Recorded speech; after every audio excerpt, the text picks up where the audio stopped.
Bienvenidos a nuestro programa. El martes 19 de febrero de 2019, en la CEMI de Madrid, tuvo lugar la charla Secuelas de la desnutrición en los supervivientes del Holocausto, por la doctora Patricia Weiss, presidenta de la Fundación Violeta Friedman. Les invitamos a escuchar la grabación.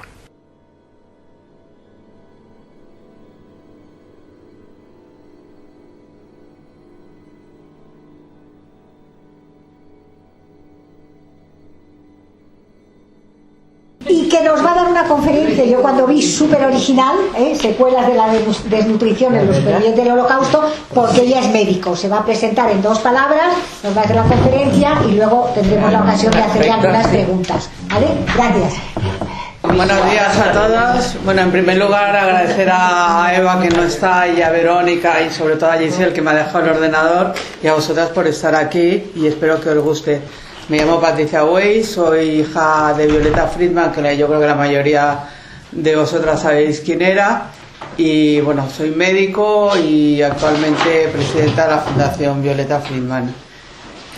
Entonces, me estoy dedicando ahora básicamente a dar conferencias y charlas en colegios, institutos, universidades. Generalmente hablo del testimonio de mi madre, pero cuando me pidieron hablar de este tema, enseguida contesté afirmativamente que sí, pensando que era muy fácil, y la verdad que no, que es un auténtico cajón desastre. Entonces he pensado que era bueno hacer una serie de aclaraciones antes de entrar en el tema. Entonces, en primer lugar, vamos a hablar de una serie de conceptos. En primer lugar, vamos a decir qué es alimentación. Alimentación es la acción de ingerir o de ingestión de los alimentos por parte del ser vivo, de la persona, para conseguir las necesidades alimenticias y de esta forma las necesidades energéticas y poderse desarrollar. La alimentación es un fenómeno multidimensional, no es solo un fenómeno nutricional o una dieta, confundirlo con una dieta que luego lo explicaremos. Es también un acontecimiento cultural, social e identitario. En la mayoría de los pueblos o en la mayoría de las culturas está basado la alimentación habitualmente por unas creencias religiosas y por una serie de concepciones de alimentación relativas a la salud. La alimentación judía se caracteriza por su densidad, de su simbolismo y por una serie de obligaciones estrictas, pero yo no, a pesar de que es muy atractivo, no voy a hablar de este tema porque seguro que sabéis muchísimo más que yo del kashrut. No voy a hablar del tema hoy, bueno, aunque es súper atractivo, Entonces, estar a dieta es el conjunto de alimentos que tomamos habitualmente, es la dieta que hacemos. Estar a dieta o a régimen es el control o regularización del tipo de alimentos que tomamos, normalmente por un fin específico. La nutrición es el conjunto de procesos metabólicos y fisiológicos que ocurren en el organismo una vez que hemos ingerido los alimentos. Para rizar un poco más el rizo, estos alimentos en el organismo se convierten en nutrientes, vitaminas, proteínas, carbohidratos, etcétera. Una vez que hemos aclarado estos conceptos, ya podemos hablar de desnutrición. Desnutrición es el conjunto de procesos patológicos de diferentes grados de seriedad y diferentes manifestaciones clínicas que ocurren en el organismo por una asimilación insuficiente de los alimentos. Habitualmente está producido por una mala ingestión o una absorción insuficiente de los nutrientes, y habitualmente es por una alimentación inadecuada. Normalmente es una dieta hipoproteica o hipocalórica que da lugar a que la persona gaste más energía de la que consume. Esto lógicamente tiene repercusiones a nivel social y psiquiátrico de la persona afectada. Entonces, ya después de esta breve introducción, ya podemos centrar el tema de esta conferencia, y para entender el impacto del Holocausto, que es un suceso sin precedente en la historia de la humanidad, tenemos que saber que cualquier ser vivo que llegó a un campo de concentración nazi salió o sufrió secuelas tanto mentales como físicas. Durante la Segunda Guerra Mundial, como todos sabemos, los alemanes sacaban a los judíos de sus casas los metían en los guetos, los agrupaban en unas condiciones miserables, muchos murieron ahí, muchos fueron deportados.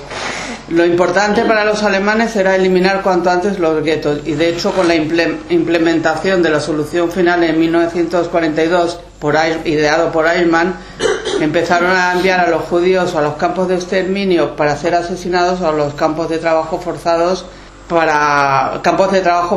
campos de concentración. No existe duda de que cualquier ser vivo que llegaba a un campo de estos de la muerte sufría un shock inenarrable. Ya hay varios estudios que en esta etapa, en la etapa de los guetos, había un estado de inanición. Inanición es la extrema debilidad que tenían por falta del alimento, ¿no? Y se han publicado muchos estudios por médicos judíos en el gueto de Varsovia en 1945, que aunque fueron escritos en 1945, fueron escritos en francés y en polaco y no se tradujeron hasta 1979, donde ya hablaban que en los estados de semi-inanición, o sea, cuando había esa debilidad por la falta de hambre, ya había repercusiones metabólicas y cardiovasculares en los prisioneros. Esta siguiente diapositiva es el edificio donde estaba debajo el gueto de Varsovia, que en Varsovia se mantiene exactamente igual como esta foto, ¿no? La combinación de esta nutrición insuficiente con el trabajo forzado conllevaba una destrucción del organismo. Esto hacía que gradualmente se iban consumiendo la grasa, la masa muscular y los tejidos de los órganos internos. Y esto daba lugar a otra palabra muy médica, que es emaciación, que es el adelgazamiento patológico. Pues la emaciación, el adelgazamiento patológico con la inanición, que era la extrema debilidad por falta de hambre, era la causa de gran parte de muertes en los campos, ¿no? Los prisioneros que sufrían la enfermedad del hambre eran conocidos como Muselmann, que lo habréis oído muchas veces, que la traducción es hombre de palo. Esto era un término despectivo que utilizaban los cautivos de los campos de concentración, sobre todo en Auschwitz, para referirse a esos prisioneros que tenían la enfermedad del hambre, que estaban delgados, lánguidos, que no les importaba ya vivir, que ya se habían asignado a que se iban a morir. Y entonces esto era sobre todo en el campo de concentración de Auschwitz. Y esto nos lleva a una cita de relato autobiográfico de Primo Levi, que decía: con el término de Muselmann ignoro por qué razón los veteranos del campo designaban a los débiles, a los ineptos, a los destinados a la selección. Este término se utilizaba sobre todo en Auschwitz, pero en Majdanek, por ejemplo, se utilizaba el término Grammel, que era podrido, o sea que siempre eran términos despectivos. Esto es lo que hablaban antes de imágenes que estamos habituados de ver, que está claro que todos los sobrevivientes que salían de los campos de concentración, que lograban sobrevivir, tenían un estado de desnutrición absoluta. Y desde luego tenían un camino muy largo y difícil para recuperarse. Las enfermedades infecciosas, que también era muy frecuente que padecían porque tenían desnutrición, bajaban las defensas. Entonces esto hacía que cuando terminó la Segunda Guerra Mundial tuvieron que quemar muchos campos para evitar la epidemia de las enfermedades infecciosas. En una revista que es la Ulster Medical Journal, que es muy importante, en 1985, se publicó unos informes que se habían hecho en Bergen-Belsen en 1945, donde hablaba de grados importantes de desnutrición ya en Bergen-Belsen, que era, por ejemplo, anemia. Tenían diarrea importante, que podía ser por tuberculosis, por disenteria o simplemente por pelagra por la falta de vitamina B y a su vez por falta de las proteínas. También padecían edema, que es acúmulo de líquido ya sea en el abdomen, que se llama ascitis, o bien en la pleura como derrame pleural. Y si estudiaban el intestino de las personas que habían fallecido, era transparente, ulcerado, totalmente deteriorado. Quiero hacer un pequeño apunte referente a mi madre, a Violeta Friedman, que creo que todos la han conocido o saben quién es, que como sabemos ella estuvo en el campo de exterminio de Auschwitz-Birkenau, que fue deportada cuando tenía 14 años en 1944, que fue deportada con casi toda su familia y solo se salvó su hermana. Aquí tenemos Es que no va el puntero, pero bueno, la que está señalada es mi madre, su hermana Eva, que también se salvó, sus abuelos maternos, sus padres y un tío materno. ¿Se salvaron? Solo la hermana. Vale. El resto de toda mi familia murió. Vale. Sí. Y por parte de mi padre estuvo escondido en un tejado en Budapest y los mataron en el Danubio a sus padres y su familia, con lo cual todos mis ascendentes se los eliminaron. De hecho, por desgracia, mis dos padres fueron víctimas del Holocausto. Bueno, pues lo que les contaba, que la desnutrición conllevaba enfermedades infecciosas. Mi madre, de hecho, tuvo malaria, que es paludismo, y tuberculosis ósea, que le afectó la columna vertebral de por vida. Ella siempre contaba que la comida que recibían era un cuenco de sopa con agua templada, unas cáscaras de patatas, un trozo de pan negro y un trozo de queso viscoso podrido. Eso un día tras otro, eso que eran 200 calorías. Bueno, para que lo oigáis con su voz y la recordéis, las que la habéis conocido, he traído un vídeo que es una entrevista que le hizo Iñaki Gabilondo en 1994. Ahí abrieron los trenes y empezaron a gritar, bajar de los trenes, formar filas de dos hombres separados, hombres separados, mujeres separadas, y mi madre, que tan solo tenía 40 años, agarró a los brazos de su madre y yo agarré los brazos de mi hermana. Tenía unos zapatos de tacón alto y en una esquina estaba el famoso conocido doctor Mengele, quien con un ligero movimiento de sus brazos dispuso de cientos de miles de vidas humanas, indicando la derecha o izquierda. Yo me veía a mí misma porque yo sé que estuve tan delgada, que no podía rascarme de los piojos. Y llegó un momento que no podía ya andar más, no podía rascarme. En las últimas semanas solo deseaba irme al otro mundo y estar con mi madre. Ella solo soñaba que irme al otro mundo. Las condiciones eran tan repelentes y tan insoportables que no tenía otro deseo dentro de mí que irme al otro mundo. Porque era la madre de una amiga nuestra, de mi hermana y mía. Tenía 2 años más que yo, 2 años menos que mi hermana, yo también. Y ella estaba ahí con su madre, que me da algo enfermiza. Cuando yo me enfermé de la malaria, ella me dio su ración de pan, una hojita de pan, que era nuestro único sustento prácticamente, para que yo pueda comprar quinina clandestinamente. Eso fue un gesto ahí donde teníamos de hambre y yo jamás podría olvidar. Desgraciadamente, muy poco después a esta señora se la llevaron, la han seleccionado para las cámaras de gas. Ahí abrieron. Vale. En esta diapositiva vemos la entrada a Auschwitz, no es Birkenau, es Auschwitz, y vemos un letrero que pone: el trabajo te hará libre, que era mentira, era para engañar a los que llegaban. Y nos llama la atención que hay una B invertida, que seguramente lo puso un herrero en un acto de rebeldía. ¿Qué es un caramelo? Bueno, al terminar la Segunda Guerra Mundial, muchos médicos de diversas naciones europeas trataron a los supervivientes de los campos de concentración nazi. Pero cuando salieron los supervivientes nadie les creía, recibieron un gran rechazo social, un prejuicio, les decían: fuisteis como corderos al matadero. Entonces, ¿qué hizo esto? Que ellos se aislaran en su dolor psicológico, no contaban nada, y toda esta incredulidad cambió enormemente o drásticamente gracias al juicio que le hicieron a Eichmann en 1959 y 1960.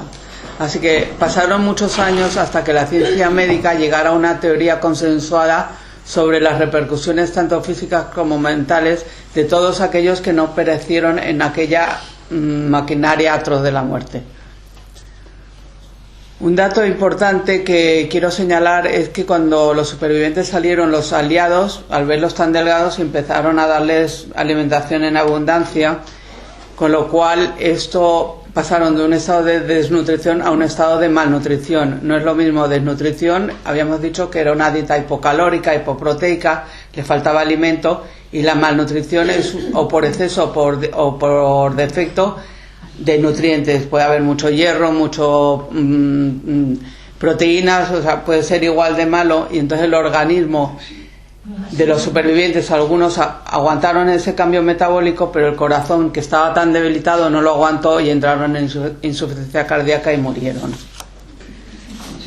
El doctor Efrat Barel, de la Universidad de Haifa de Israel, realizó un estudio muy importante, una investigación muy grande con una serie de colaboradores científicos holandeses, y él dijo que había habido muy pocas revisiones sobre las repercusiones del Holocausto en los supervivientes a largo plazo, y él necesitó 6 décadas y 44 años de estudios, porque él estudió desde 1964 hasta 2008 un grupo de supervivientes para ver qué repercusiones había en ellos, y concluyó que los supervivientes mostraban una resiliencia que en su vida cotidiana, que es la capacidad, una notable resiliencia, que es la capacidad que tienen para superar problemas traumáticos o adversidades. Entonces, eso es habitual en la mayoría de supervivientes, pero eso no evitaba a que tuvieran su dolor psicológico y sus síntomas psiquiátricos. De hecho, hay toda una lista de enfermedades psicológicas descritas de los supervivientes del Holocausto, pero quizá las dos más importantes que han tenido es depresión y el trastorno por estrés postraumático. Y teniendo estas enfermedades es más frecuente que encima tuvieran enfermedades metabólicas y cardiovasculares. Otro estudio realizado por la Escuela de Medicina del Hospital de Mount Sinai de Nueva York vieron que los descendientes del Holocausto tenían unas repercusiones a nivel biológico. Este estudio fue realizado principalmente por una autora que es Rachel Yehuda, que es psiquiatra, y ella observó que los descendientes de los supervivientes del Holocausto tenían unos niveles de la hormona de estrés del cortisol muy bajos, y esta hormona de estrés también estaba muy bajo en aquellos supervivientes que habían tenido el trastorno por estrés postraumático. ¿A qué es debido esta bajada del cortisol? Bueno, no se sabe muy bien, pero parece que está aumentada una enzima, que es una proteína, que lo que hace es destruir el cortisol. Entonces, en situaciones como inanición, como hambre prolongada, esta enzima aumenta, y se ha visto que esto puede coincidir con las penurias sufridas por los prisioneros judíos. La conclusión es que existe un nexo entre la psicología y la fisiología. Y también se ha visto que esta hormona, que bueno, hay varias hormonas de estrés, no es solo el cortisol, hay el glucagón, prolactina, hormonas sexuales, etcétera. Y esto demuestra que el sistema endocrinológico está relacionado con los estados mentales, incluso con los estilos de comportamiento.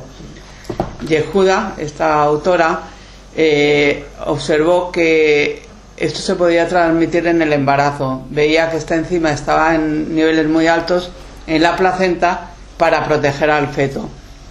¿Qué ocurría cuando había hambre en estados prolongados en el embarazo? Pues que los niños nacían pequeñitos, con baja peso y poca longitud. Todo esto son estudios de extrapolación, lógicamente, porque esto no se pudo estudiar durante el Holocausto ni de forma inmediata.